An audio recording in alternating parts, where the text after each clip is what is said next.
Hello friends, இந்த வீடியோவில் என்ன பார்க்க போகிறோம்னாக்கா ஆஸ்திரேலியாவுக்கும் இந்தியாவுக்கும் இடையிலான மூன்றாவது டெஸ்ட் போட்டி இப்போதைக்கு மெல்போர்னில் நடக்க போகுது. இந்த போட்டிக்கு முன்னாடி ஷேன் வார்னே அவர்கள் பேசியிருக்காரு. அவர் என்ன பேசியிருக்காருன்னு சொல்லிட்டு பார்த்தீங்கன்னாக்கா, கண்டிப்பாக இந்த பூமியிலே மிக சிறப்பான ஒரு வீரன்னா அது விராட் கோலின்ற மாதிரி பேசியிருக்காரு. ஏன் அவர் அப்படி பேசியிருக்காருன்னு சொல்லிட்டு இந்த வீடியோவில் பார்க்க போகிறோம்.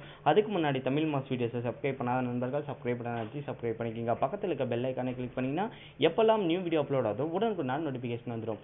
எனவே இந்த போட்டியை பொறுத்து நம்ம பார்க்கும்போது பார்த்தீங்கன்னாக்கா, விராட் கோலி அவர்கள் மிக சிறப்பான ஒரு வீரராக வலம் வந்துட்டு வராரு. அதாவது அவர் வந்ததுலேருந்து இப்போ வரைக்கும் அவருடைய ஆட்டத்தை அவர் மிக சிறப்பாக மாற்றி கொண்டிருக்காரு. இன்னைக்கு நாள்லையும் எடுத்து பார்த்தாலும் இந்த மாதிரி ஒரு சிறந்த வீரர் வேற எங்கேயுமே கிரிக்கெட்டில் பார்க்க முடியாது. அந்த அளவுக்கு மிக சிறப்பான ஆட்டத்தை டே பை டே மாற்றிக்கிட்டே இருக்காருன்ற மாதிரி ஷேன் வார்னே அவர்கள் சொன்னார். கண்டிப்பாக அவர் கிரிக்கெட் கேரியர் முடியத்துக்கெல்லாம் ஒரு அதிகமான சாதனைகள் பண்ணுறதுக்கான வாய்ப்புகள் இருக்குன்ற மாதிரியும் அவர் பேசியிருக்காரு.